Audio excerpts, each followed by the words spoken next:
It's the Fulhamish podcast, your independent voice of Fulham FC. My name is George Cooper and welcome to the show.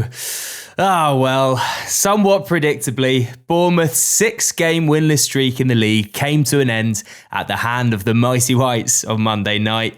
Semenyo's first minute opener following a calamity of errors from Fulham proved the difference between the Europe challenging rivals on the south coast. Fulham, however, continued a streak of their own. That is now 8 games of win, loss, win, loss, win, loss. You get the picture. A pattern we're all hoping will continue into our game against Chelsea on Sunday. Overall, a frustrating night for Marco's men. Plenty to discuss on the pod, including chances missed and a bizarre substitution mix-up that left our manager absolutely furious. Joining me today is JWP. How you doing, mate? Very well, thank you. Very well. I've recovered from a long weekend of sporting spectacular until Monday night. So, doing well. Yeah. Late night on Sunday, was it? You're still recovering from... I am. From Rory's victory. Exactly. And Oscar Piastri winning at Bahrain. I thought, it could be the 1, 2, 3. And then obviously Fulham let us down. So, getting over it. But yeah, I'm all right. Thank you. Nice one. Fred Cooper's also with us. How you doing, bro? Yeah, thanks for having me on, George. I'm kind of looking forward to this pod, although it was a defeat, but we've also got quite a lot to talk about today. Yeah. We were at the game last night, Fred, with Sammy and Liz. What do you think of the vitality overall? As an away day, how would you rank Bournemouth? I love it. I think it's great. It's definitely one of my favourites in the Prem. I like it's surrounded. It's right in the middle of like a massive kind of recreational park, and I quite like that feel about it. I like being closer to the pitch. I'd choose that any day over West Ham or a stadium that you're like Mo Farah should be running around the pitch. So yeah, I'd give it a good 8 out of 10. I love it. Right, yeah. It's a shame Fulham's performance last night couldn't match the your ranking of the vitality, but we move. I'm also joined by Avais Malik. How you doing? I'm very well, George. Now, normally you introduce me as Dr. Avais, and I think last night we were Dr. Fulham, the way that we helped Bournemouth fix their winless record. So, I'm not happy, but yeah, as Fred says, we've got a lot to talk about, and I'm looking forward to it. It's an old Fulham cliche, isn't it? That we always seem to be the team that teams sort of run their bad ends of form. Players who haven't scored in 6 months seem to get goals against us. I don't know what it is about this side, but I'm sure we'll come on to it. You got some 3-word reviews, I believe, if you wouldn't mind kicking us off. Yeah, so start off with Matt Wall with Costly Coastal Coasting. Jakob Krupa, friend of the pod, with Sour Cherry Crumble. I'm going to give a shout out to full_marks, who about half an hour afterwards had the exact same 3-word review and acknowledged that he was half an hour behind Jakob, so we'll give him a shout out as well. Claire Green with Gone in 60 Seconds, and Fulham Catalunya with Cherry Picking Points, which I thought was a really good play on the cherry picking pun. Yeah, it's Bournemouth. You always know there's going to be a lot of fruit-based 3-word reviews, but excellent work for everyone who got involved. Thank you very much.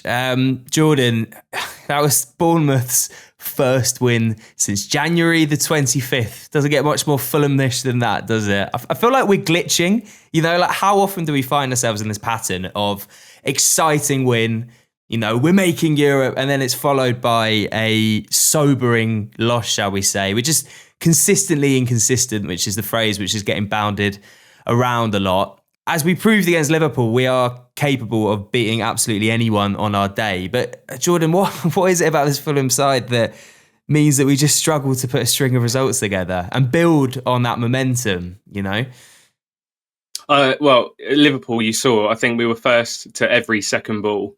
Berger, Lukic, even Pereira, Muniz from long balls up back. We're winning a lot of ball. We hold the possession. We're playing it out wide to the ring, and we're on a quick counter-attack, and that's where we really build on that momentum. But yesterday, it's quite the opposite. We were seeing some long balls played up top. We weren't winning that first ball, and then that second ball was just open for anyone to pick up. And we're then quite under a fruitful attack from Bournemouth throughout the games. And I mean, if you look at the momentum map throughout the whole entire game, we had a lot of it. But you see those big spikes from Bournemouth, and it usually came from areas where we were a bit sloppy, not winning that second ball and them turning over and going on an attack. So if we're coming under a lot of attacks, most likely we will concede a lot of goals. So I personally see that's been the main thing of recent games where we've come up short. But Liverpool, we were all over it. You know, you look at in Palace, we weren't winning anything. We did not have any fight. So it's quite clear that, you know, it's whatever Fulham team turns up and who wants to fight for it more. Yeah, I know what you mean, but it's funny because it seems like one explanation to our sort of topsy-turvy form would be that we struggle against sides lower us in the league generally, who sort of sit back, and we struggle to break teams down. And you know, we saw that with Palace. You know, we saw that with Southampton when they came. But Bournemouth aren't like that at all. You know, they're a team that like to hit on the counter. They're very dynamic. They've got some very quick, very capable forwards. With that in mind, Fred, we sort of went for a 4 at the back in the lineup, AP at the 10, Sess on the right. And there was much talk about Wilson making a return on the bench, but sadly that wasn't to be. It seems like he's perhaps a few games off. But what did you make of the lineup when you saw it come out? It was unchanged from our previous outing against Liverpool. Kind of makes sense, but sort of to be expected, right? We'll go for a similar game plan. Yeah, it was predictable, but also I did not hear any complaints, and certainly not from me. I thought we were set up quite well, and it was a game for Pereira, I felt, and I thought Pereira did really well last night. And this is a perfect game for him. Because Bournemouth is such a kind of, I don't want to say scrappy, but like they're just an intense side to play, and Pereira is great for that because Pereira always presses to the defence. And yeah, I don't know what really happened last night. I just think it was a frustrating evening. But in terms of the lineup selection, I don't think anyone could really complain at all. Yeah, I think it made a lot of sense, and it was a real shame when after 56 seconds or whatever it is, we completely gifted a goal to our opponents, and it really just sort of took the life out of the away end for a little bit. I mean, Avais has come onto the goal. Castagna gifted the ball away in Bournemouth's half to Alex Scott very cheaply, I find, who then bobbled what I thought was a pretty weak ball to the wing to Semenyo. And I feel like at that point, Anthony Robinson, who it has to be said, I think didn't have his finest game, could have really done a little bit better. He sort of lost his footing, caught him wrong-footed. There was a chance to intercept it, but ultimately he ended up on his backside. And then I think the final in the hat trick of defensive errors was Andersen, who was standing up to Semenyo, showed him down his weaker side, really. And he's defending 1-on-1. You don't show your back to your attacking opponent. And then he just got turned inside out, opened up. Very good finish from the Bournemouth forward, it has to be said. But I just think that it was just a really, really poor goal to concede, especially so early in the game. I mean, if you had to say which of those three components was the biggest contributing factor of that goal, who would you go for? Or do you think it's just a combination of all three? I mean, like when you think about how important this game was, you got to think start strong, start well. Don't let Bournemouth get in your face like they are notoriously doing, as Fred says. And we gifted them that goal. They didn't have to work too hard for it. I think it's a series of errors, but I think for me, Robinson made the biggest mistake, where he was completely off his feet when he was trying to stop the ball, completely off his balance and fell backwards. And if he'd got a bit more purchase on the ball, it would have taken it away from Semenyo, and hopefully you would have thought someone like Andersen would have been able to sweep it up, or at least clear it away. Castagna's chest was really perplexing as well, because I couldn't quite work out who he was trying to chest that ball to. And either way, completely wrong-footed Berger, who I think we should also add into this equation of could he have done better? Because I felt like he was strolling almost in mud, running backwards, trying to stop Alex Scott, who, by the way, seems to become Pirlo when he plays against us at the Vitality. Boxing Day last season, he absolutely ran through our team. I just felt like this is the kind of game where we needed to be up for it from the get-go, and the Fulham crowd's going to be up for it on a Monday night. They're going to love being down in Bournemouth, as Fred said as well. And to give it away after 53 seconds was just so gutting. But at least it gave us the entire game to work up against that and try and get a goal, create some chances. And we did start to slowly, after about 20 minutes, do so. But I said it to myself around that 15, 20-minute mark, that it's just one of those games you can just, like, as Sammy says all the time, you've seen this game a million times this season. You can kind of tell that we're going to huff and puff and barely create a chance that's really worth its salt, and that seems to be the case. And really, we didn't really trouble Kepa really at all, and it was a ridiculously frustrating evening. Yeah, it was certainly that, and we did create chances, but it was the long range shots from outside the area. It was the poorly taken headers. It was, I don't know, a bar maybe the Sess header. I don't think we made any like really good goal scoring opportunities. They were just kind of, as you said, we were playing the ball across a lot and just nothing really came of it. I mean, Jordan, Evan Nilsson had a really, really big chance after Bournemouth went ahead. He rattled the crossbar. It was Kerkez to Scott, who nodded it back to Evan Nilsson, who quite frankly nearly split the crossbar in two. It should have really been two, to be honest. But it did kind of act as a bit of a wake-up call to Fulham, who I thought improved after that moment, I think. Totally. I think that was the turning point of especially our momentum. We saw Palace have built through games recently with us, and as soon as you started building, it's a flurry of attacks. And at that point, Fulham had nothing going forward. That shot, I think, did spark something, because then we did start to see some progression going forward. You just mentioned there, we did have that really random 30 seconds of everyone, frailing legs and trying to get a shot away, and nothing was coming off. It was poor quality. There was a lot of times, where, throughout the game, later in that game, but there was not. I didn't think there was too much communication with the Fulham team. You saw Kearney later on in the game going like this a lot on TV. I think there was moments there where we could probably just compose ourselves, so just a little bit, take a breath, sort of look out to the wing, look left. But at that point, it was all just legs, bodies, and everything, just trying to get it towards the goal. But yeah, we did. We grew in the game. Possession was a bit more comfortable. We slowed down. We relaxed. Sloppy passes started to, stop for a little bit. And, Semenyo got into some good positions too. There was a moment where he looked like he was going to score a light flight goal that he did for Liverpool at one point, but he just couldn't find his feet. I did at that point think we'd clinch one back. We are quite a team where goals do come. I didn't think it would be a goalless game, but I think Evan Nilsson was a big wake up call for us.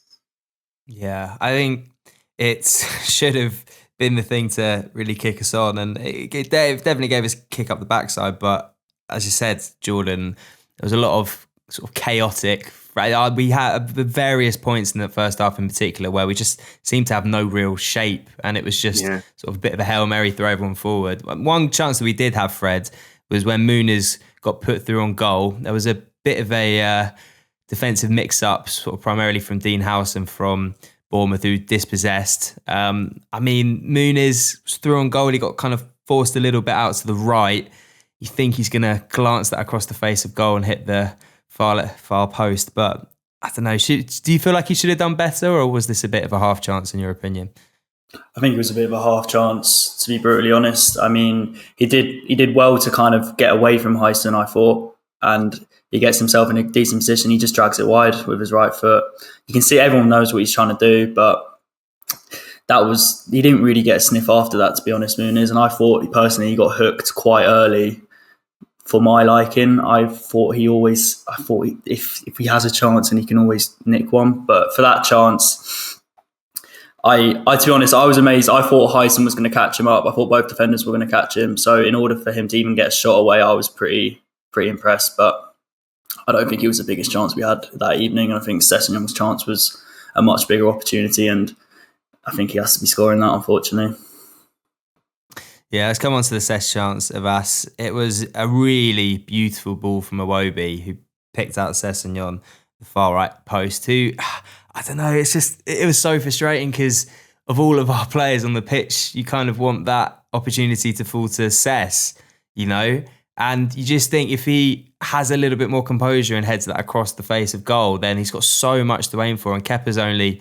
he's in the grand scheme of Premier League goalkeepers, he's a half pint, and you just think, just put it out of his reach, and yet he just cannons it straight into his arms. I don't know, I feel really frustrated because he got man of the match, Kepa, and I was watching a few of the Bournemouth fan reactions, and they were all singing his praises, saying how well he played. I don't actually think he pulled off any sort of unbelievable saves. He was just, if he lets in any of the saves that were put against him, then you're like, that's a goalkeeping error. It was very much saves to the cameras, straight down the middle. Anyway, but let's get back to the Sess chance.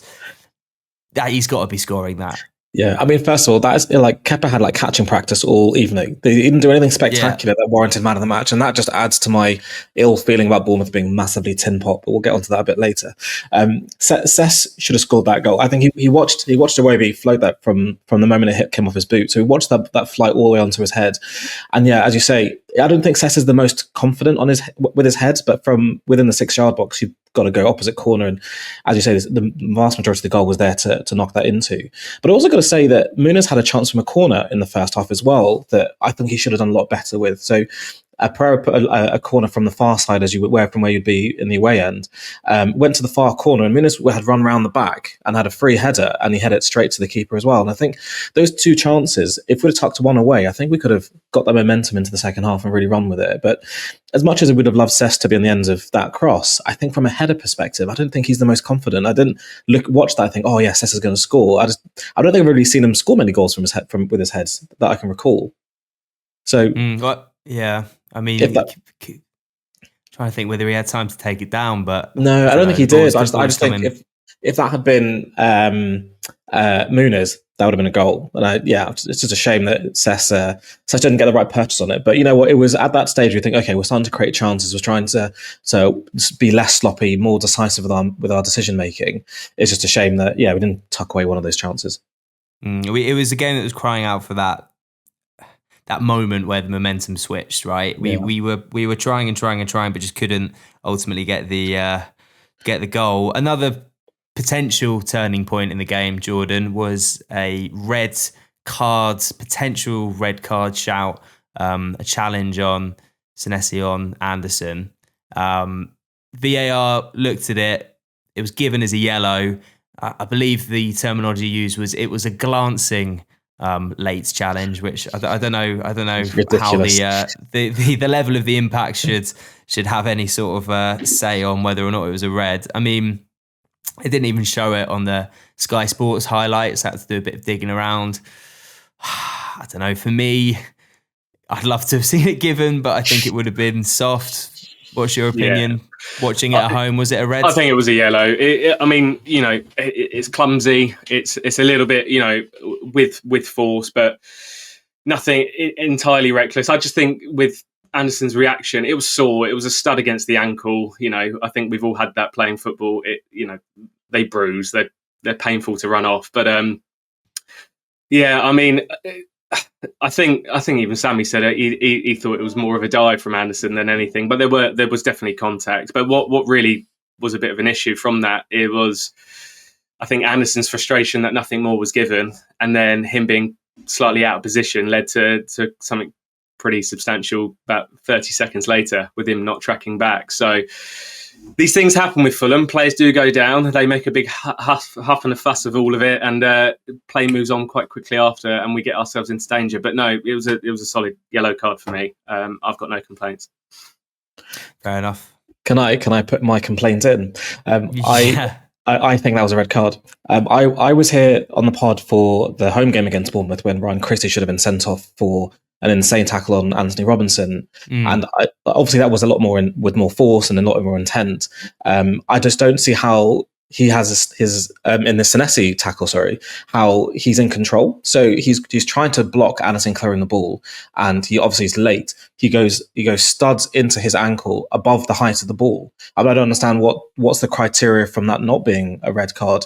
There's no sort of excessive force, granted, but it's a dangerous tackle, and that could have easily broken his leg. I'm not going to go out all Alex Ferguson and say he could have been killed, but there is some extent of there is recklessness to that challenge. Maybe it's not at the velocity of other tackles, but I'm genuinely quite surprised it's not a red card. We've seen softer red cards even in our own team. When Tom Kenny accidentally stepped on the back of a Tottenham player, got sent off.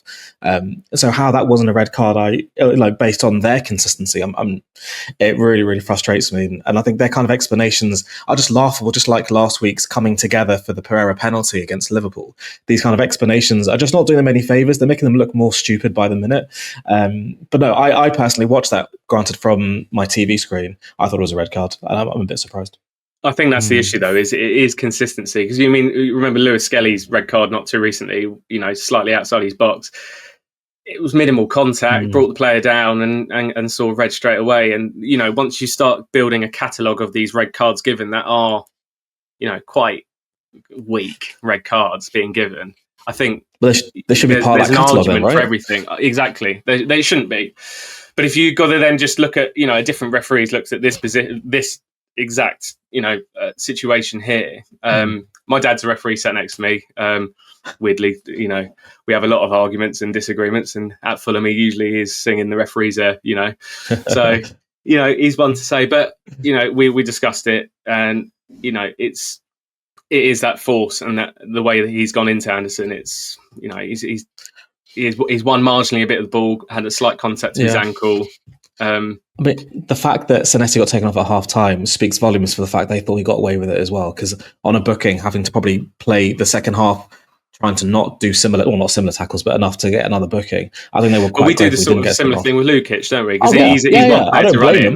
him. I don't blame him, but that tells me they know that they got away with one. But the thing is, though, I feel like with these kind of decisions, it's all situational on the ref. Because VAR ain't going to overturn that. So if the ref gives a red, it's not getting overturned for a yellow. It's like and that's what I kind of am seeing with VAR is starting to I know we didn't get the decision we wanted last night, but I somewhat kind of agree with it. It's like the ref is the prior. The ref calls the shots, and the VAR is just kind of a safety net for the ref in case he gets something terribly, terribly wrong.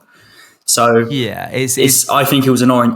If the orange cards existed, I think it's that. I don't think it's a red, but also I think he's very lucky to get a yellow and get away with it. I mean, I feel like we've done this particular incident to death, and I agree with what you're saying, Fred. Is that there's that VAR is for when it's the referee's made a really clear and obvious error, and it's like you want to take a look at this, and that's when they get called to the monitor, right? Anything that falls in the grey area that the ref's original decision is within that grey area, the chances of it being overturned are next to none. Having said that, I know we've just, ranted about how Fulham don't get these decisions, but I would argue that the potential Leno penalty, and I think would have probably been subsequent red card were it given, upon watching it in the stadium, I thought there's no way that's a great bit of goalkeeping from Leno, okay? And then I've watched the highlights back since. I'm not so sure, I think that me and Avais were battling it last night. No chance. Okay, the trajectory of the ball, which from what I could see, it was Evan Nilsson kicking the ball away. I think Evan Nilsson gets there first. He kicks it away, whether or not he's got it under control or not. But Leno clearly takes him out there. And that's a penalty and a red card, game over, if that's the case. And I would argue that if Michael Oliver gives that, that's not being overturned by VAR. So Fred, I think in the grand scheme of things, I think it probably evened itself out. What do you reckon? 100%. And this is what annoys me is we didn't lose that game last night because of the red card. And this is what starts to get on my nerves. It's like we bring up decisions and obviously it's a talking point and whatever, but we got away with that penalty with Leno, and to be honest, I didn't really think Oliver had that bad of a game. Apart from that, he wanted to get the early train home because where he got 5 minutes from was absolutely. I couldn't believe that. But other than that, I think he had a decent game, and I just think evens itself out over the season, or so people say, and it was evened out last night because if that's given Leno sent off as you said, and it's most likely 2-0. Yeah, well, I mean, it would have been the fourth official determining the amount of injury time. But just on that note, the fourth official had an absolute stinker last night because let's come on to the substitution melee, Jordan. So from the stands, we were like, what is going on with this substitution? It was a triple substitution. It was Sander Bergeron off for Tom Kearney, Pereira. Ryan Sessegnon, who eventually came off for Adama Traore, and Rodrigo Muniz for Raul Jimenez. We've seen Marco do these triple substitutions around this time quite frequently, but allegedly Ryan Sessegnon wasn't meant to come off. It was Sasa Lukic who was meant to come off. But the fourth official supposedly, according to Marco Silva in the post-match press conference, got the numbers muddled up. One can only assume it was a 3 for a 2 for 30 and 20. But he was furious on the touchline, and there was a long period where this sort of mix-up, and the fourth official was floundering around with the board. He looked in a real flap, to be perfectly honest. But I mean, it just seems very comical that it's Fulham that this kind of thing happens to, where, you know, it's not going to dominate the sort of football discourse for the next few days. Can you imagine if that was Liverpool and, you know, Salah got wrongly taken off? Listen, we wouldn't hear about anything but that incident for a good few games. But I mean, Jordan, what do you reckon make of it? And more importantly, do you think that had Semenyo stayed on the pitch, he could have had an impact on the game? Because ultimately, that's, I guess, why Marco was so annoyed. I mean, yeah, you've summed it up. Fulhamish is the title for that scenario that just happened. But yeah, I think what, you know, helps Ryan Semenyo a lot is he wants momentum to build. So he wanted to leave that pitch as quickly as possible. And the minute he took his foot off that pitch, he couldn't come back on, bar the rule book. So he walked around the pitch. He left early. The numbers went up. Silva was like, hang on a minute, that doesn't look right to me. I've submitted number 20. And then wanted to argue it, and apparently the number 2 was very similar to that of a number 3. So once that had happened, there was nothing that could be done. Adama is a nice substitution to, you know, take off for Ryan Semenyo though. So, you know, it would be worse if we brought on Reed for Semenyo or something like that, and we couldn't amend it instead of and Reed had to play on the right wing after. Exactly. So, you know, it wasn't all doom and gloom, but no, I do think, you know, Ryan is extremely physical now. He's put on a lot of, you know, muscle. He's dominating that right wing, and he's fantastic support for Castagna as well if he's out of place. So he does hold us in that game. Adama's tracking back and defensiveness, not so much, but, you know, we needed to score goals. We needed to go forward. We needed to bring on attacking threat. I thought it would be for Iwobi, to be honest, not Lukic. You know, Iwobi was a little bit quiet. I thought, you know, that was the sub, and it was a bit of a mix up there. But I don't think it was the reason we lost, and I don't probably think it was the reason we couldn't make more chances. But I do think the Fulham, you know, team need to probably sit their primary school handwriting lessons again and win their little red pens that you used to do in primary school going forward. But I think someone put in the chat, it's not Semenyo, it's a Mesenyo last night with what happened. But it was a big talking moment for us. And you're right, I think Salah for Liverpool would be a bit more of an important, you know, title winner headline of that era. But I don't see Ryan Semenyo being taken off really a factor of us not getting back into that game. Fair enough. I think that the substitutions in general, Semenyo on the side, were quite questionable. I would argue that Sander Berge taking him off was a mistake. I thought he was dominating the midfield and was really instrumental in us in the transition, and particularly, you know, driving forwards. I thought he was having a really good game, and I thought if you were going to take off either of Berge or Lukic was, although he wasn't having a bad game, he was quite, you know, going in for some challenges. There were a couple of challenges that you just sort of wincing. You're like, oh no, if he makes a connection here, that's a yellow or a red. What did you make of the subs overall, Avais? Because I don't know, I'm feeling like, you know, we've seen Marco Silva get these triple substitutions right, and we've seen him have a really positive influence on the game when it's all worked. But then a lot of the time this season, they haven't come off, and I feel like Monday night's performance sort of fell in the latter category. I wonder whether, because of the mistake with the Lukic-Semenyo mix-up, that he took Berger off as a result, because he wanted to take off Lukic, a central midfielder, and as a result, he compensated by taking Berger off. I'm taking Fred's tinfoil hat thinking about that, but you got to consider whether that's why he did that. Because as you say, Berger didn't have the worst game. Certainly wasn't one of the worst players on that pitch. And his sort of influence in the centre of the park was quite missed. And although Tom Kenny then allows us to drive a bit more forward and create chances, we did lose a bit of that bite behind him and blocking out whatever Bournemouth then took towards us. So yeah, I wasn't really convinced. And I think the other thing that I always struggle with is when we start with Muniz and have Raul come on, the impact is so much less than the reverse. So when Muniz comes on with 30 minutes, 20 minutes to go, he throws his body around, you know he's there, everyone feels his presence. didn't really notice Raul so much when he came on, and I think that lack of impact probably didn't help either. And as Jordan was saying, there seemed to be a lot of lack of communication when, by the time Kearney was on the pitch, there was a chance where Tom Kearney had the ball play over the top to him, right on the cusp of the near post from the away end's perspective, and he could have put it over the keeper and potentially scored.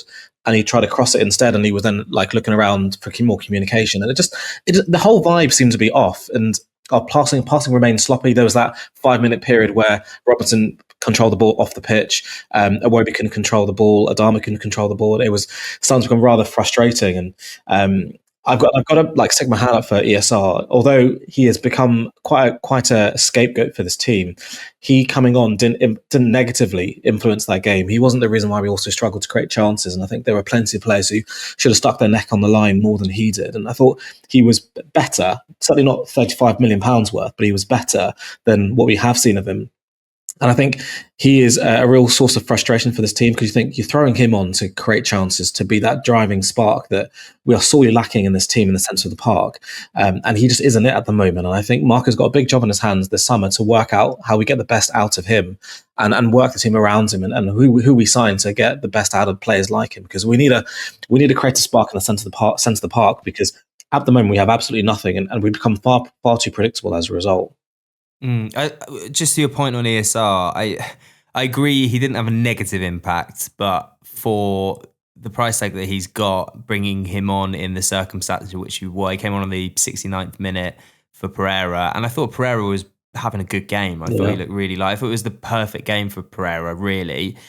I think that, I don't know, it's frustrating because you got a player of, ESR's undeniable quality, and we know it's there, and you're expecting him to really, play that magic ball that's going to unlock the defence, or have that moment of inspiration which is going to drag us to a draw or victory. And you never feel like it's going to happen with him. And it's a confidence thing. We know that he's a talented footballer, and we've been over this time and time again. But when we're chasing a game, I just feel like, when you've got a player who is low on confidence, he's not the man to bring on necessarily. No. I'm not saying that he's a lost cause.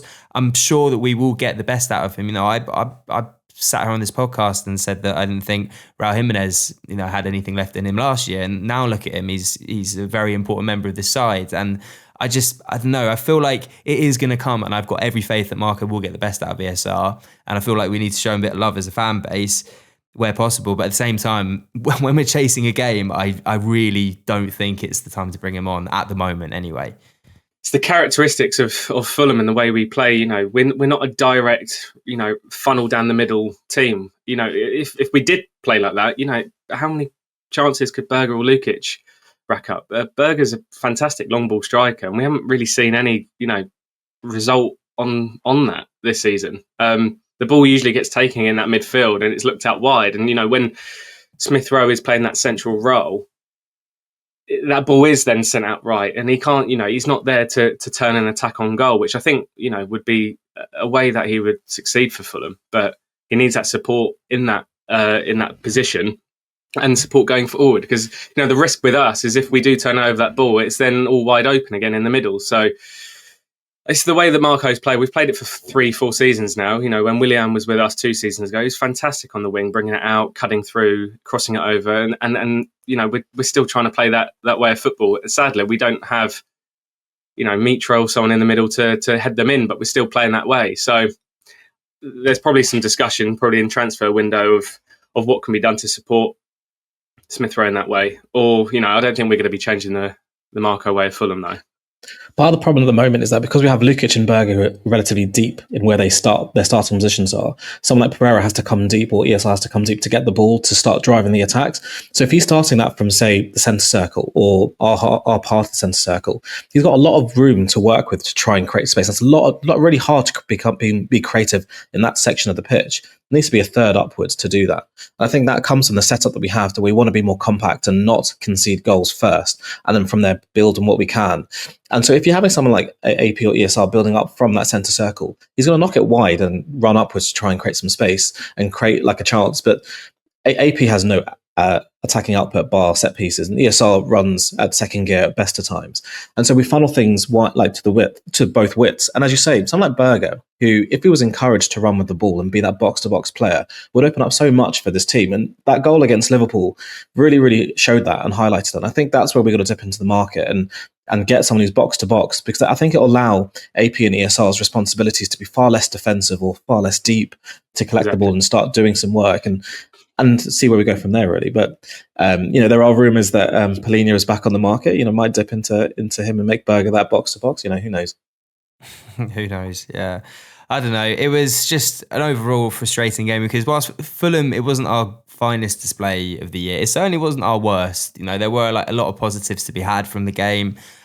Just as I said, I thought AP had a good match. Berger, before he came off, was good as well. I just want to give a quick shout out to Bert Leno, who made some very important saves. Particularly, he denied Scott and Tyler Adam, I believe. Also, the save come for the penalty that wasn't, but it's got to go down as a good save because it wasn't a penalty. But Fred, was there anyone, before we just quickly wrap up this half, that caught your eye on Monday that you feel is hitting a bit of form as we run up to the business end of the season? To be honest, probably apart from Pereira, and Leno's always got a solid game in him. So I think that was really it. To be honest, I didn't we didn't have not many players had absolute clangers, but I think we were just 4 or 5 out of 10 most of the 11 players on the pitch. So. And I must add, I know he didn't mean to take Semenyo off, but I was at the time a bit like, oh God, we need to keep this momentum going, because at the moment everything's going through him and coming from him. So let's just. I'm quite optimistic actually. I was disappointed after the final whistle, but I'm thinking, look, every single Brighton, Bournemouth and Fulham are all on 48 points. We're on a level playing field. Let's forget about the missed opportunity from last night and let's focus on the games to come. I think Chelsea are in free fall, to be brutally honest, since 2025. So let's get the atmosphere rocking at Craven Cottage on Sunday and just try and do the double over them. That'd be insane. Let's carry on the win-loss with a win at Chelsea on Sunday. Still so much to play for. Still so much to talk about. We'll be right back. Welcome back to the Fulhamish podcast. I'm joined by Jordan, Fred and Avais. Thank you to all of those who got in touch with your questions. It's a mixture of X and Instagram today. I want to start this section with a funny comment that I saw from Sammy and Liz's quick take, which was recorded at 2:30 in the morning from Sammy's kitchen. Very unorthodox, sort of like the world's worst afters. But anyway, it was a great quick take. I know no disrespect to the quick take, but just a rather unusual setting to be unorthodox. But anyway, there was a comment from a Bournemouth fan who I thought gave quite a fair assessment of the game overall. I quite often get opposition fans in the quick take comments after a defeat. Anyway, so nice quick take from the kitchen from a Cherries fan. I always like to see this fixture home and away, but last night's game was not the usual we've come to expect. Fulham, for their part, had so much of the ball, especially in the second half, didn't really create very much. Robinson wasn't at his best, and there was an awful lot of misplaced passes. Considering your bench, I expected more to happen, but it did not change very much. It makes for an interesting run-in with unfancy teams knocking on the door. Good luck for the rest of the season. P.S. Nice ninja foodie in the kitchen. Wouldn't be without mine. Smiley face. So, good bit of analysis, and then a nice little compliment for Sammy's air fryer to round it off. It's a great 2-compartment air fryer though. You can't go wrong with them. We've currently got one, and it's not enough. So I saw it, and I was just trying to find a similar one on Amazon last night. I was like, that's brilliant. I need a bit of that. So Sammy's kind of done a product placement, to be brutally honest, I feel. We should write to Ninja. Let's write to Ninja and see if we get sponsored. If anyone at Ninja Air Fryers are listening, there's a sponsorship place open for you. I mean, if it helps, Fred, Fred, I'm actually selling an unopened Ninja. I can text you later if you want, legitimately, because I bought an oven that has an air fryer as part of it, so I can hook you up. No joke. Brilliant. You're gonna be hitting up the Telegram ticket exchange soon, just selling unwanted, logging all my stuff. Yeah, unwanted birthday and Christmas presents. Anyway, let's get back to the football. We had a question from Fulham Fan News on X, who says it was disappointing but not awful. Muniz or Sess take their chances and it's game on. Still a lot to play for, but why is the Fulham fan base so reactionary at times? I include myself in that. Fred, we sort of touched upon it at the opening stages of this podcast, is that, 1 minute we're guaranteed get on easyjet.com, book your hotels, and then next minute we're woe and despair, this season's over. Why are we so inconsistent? I mean, where do you fall in the two of the divides? Because I've seen both sides of you, being your brother and both being Fulham supporters. I've seen head losses and I've seen cool, calm. It's not that deep. Where are you at the moment? It's not that deep. I think, well, we will forget about it for now. But the Palace game, I was really upset and had a head loss there. But that was cup. I feel like it was an opportunity. We could have gone 6 points clear last night if we did win. But at the end of the day, like our running's not as bad as Brighton's, I feel. And also Bournemouth, I know they won last night, but they have been on a pretty torrid run of form. And I don't think one win's going to completely transformate their season again. So I'm under the influence that it's not really that deep and we can do it. And you know what, like I've said this on the pod before, but like if the season ended tomorrow and we didn't get it, like we've had so many good memories from this season, and that's what a football fan is being really about, to be fair. I would have to agree, and we've got so many potential big moments to come as well, especially with the derbies coming up. So yeah, it's all good. It's all good. I've actually recently bought a new passport. Admittedly, it was coming to expiry, but I've bought a new one just in case. I have no plans on holidays really abroad, but I need it just in case. So hopefully I get a brand new navy blue one. But those that don't know, passport prices have gone up. Martin Lewis told me that. They've gone up now. So it's going to be a more expensive trip to Europe if we do get it. So fingers crossed. It comes in handy because it's a lot of money I've just paid out. Yeah, so I mean, for the Fulhamish podcast, you get analysis on the Fulham game, you get product recommendations when it comes to kitchen appliances, and financial advice.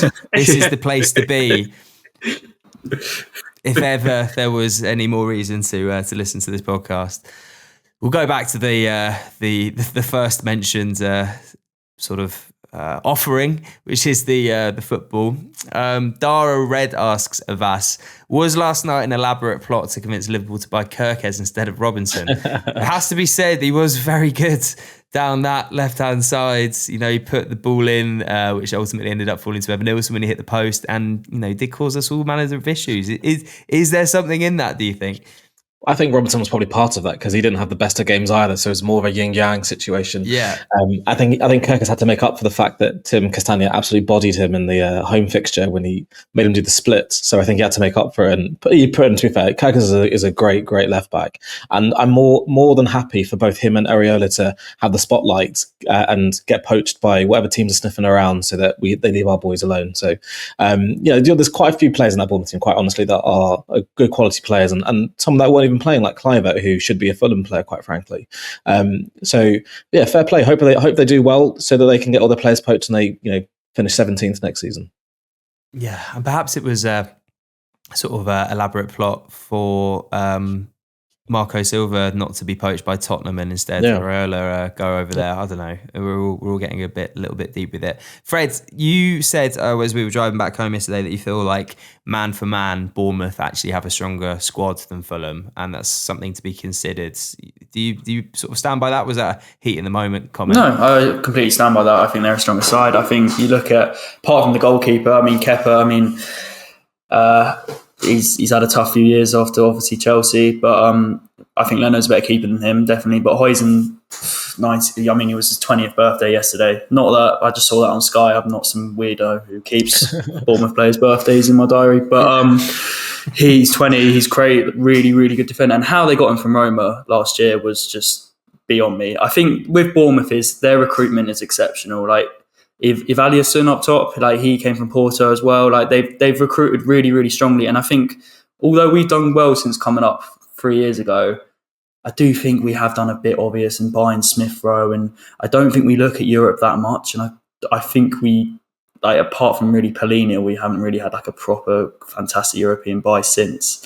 But Bournemouth have done that brilliantly. Obviously, Kluivert thing, he should be playing at Craven Cottage, but it is what it is. I do think they're a stronger side than us. I just don't.